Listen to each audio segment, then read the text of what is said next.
we look, use normal balls, aren't you? You're gonna use normal yeah, normals are fine. Yeah. So if we look at the path on the right-hand one, your club's going back there. Top of the backswing is still good. Top of the backswing is still good. Your first move now is that right shoulder, which then brings the hands forward too much, steepens off that club. That club now is coming outside the line. You'll see the club head there now. If the foam finger was there, you're hitting it, yeah? This one here now, as the club is coming down, the back is almost like that shoulder's not moving so much and the arms are kind of falling in time. Then the club gets down here, more on plane as we get into that right hip position. That club now matching up with that right from as we come in the golf ball now. Look where that club's coming from now. So that's going to give us a much more efficient strike.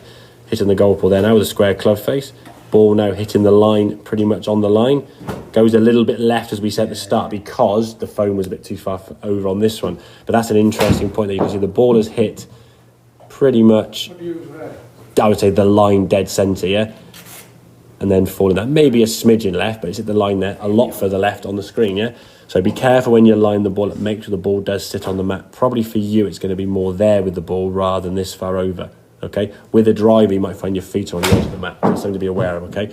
But the feeling for you is that back of your back at the top of the backswing instead of target. What you do is you there's this sort of twisting here with the torso there now, and the arms are kind of getting pulled back down in front of you too much, and therefore we get over the top, we get steep. So when we're steep, with a 7, 8, 9, you're good enough to hit a golf shot, yeah? Put a longer iron in your hand, it's just a longer club, and your strike's not going to be as easy to hit because that club's getting to the ground a lot quicker.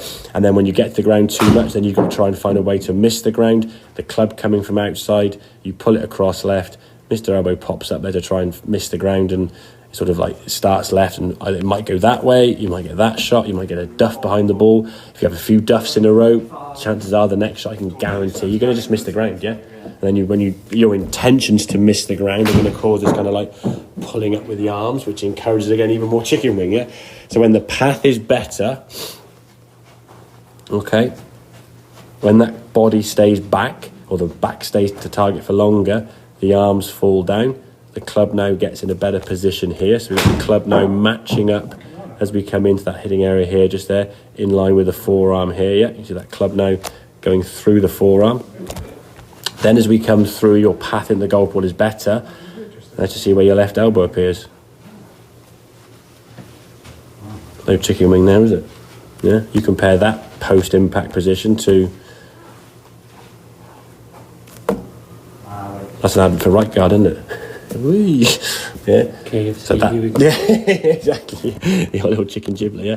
So yeah, now again, what we don't want to do is think, keep the elbow in, tuck your elbow down, do the... Chicken wing's a symptom of path. Path is a symptom of a downswing, yeah?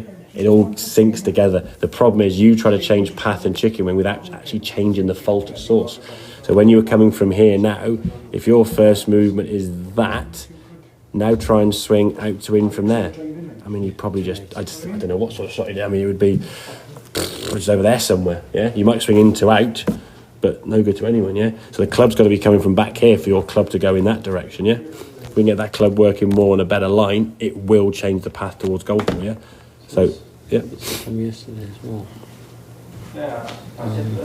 With the club matched up with the forearm, it's going to give you a better path. The better path gives you the better elbow, and it'll be the better shot. Okay, right.